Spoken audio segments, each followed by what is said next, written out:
a course that we believe, first of all, is lawful and preservative of our country, and then see how else we can address this problem. Otherwise, we are not going to reverse this. You know, our fellow citizens who happen to be in power, President Ruto and his colleagues, imagine unwisely that access to instruments of power guarantees you control and management of this for a long time. They are so wrong, and they will discover how wrong they are shortly.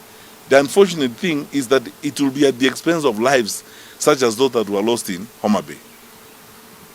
Because none of us, you know, you can't terrorize the public as a way of surviving, because the repercussions are dire.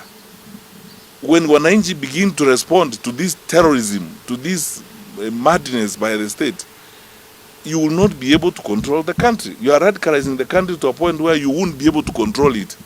When people rise up against this, it's going to be completely uncontrollable.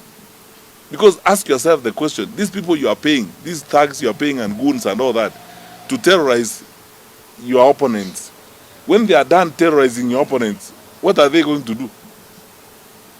They are going to turn on you, first of all. They will come to your houses. They will want this money. You are socializing them to a consistent supply of income through crime. And that is not going to be the way of sustaining our country. Finally, because we are in this,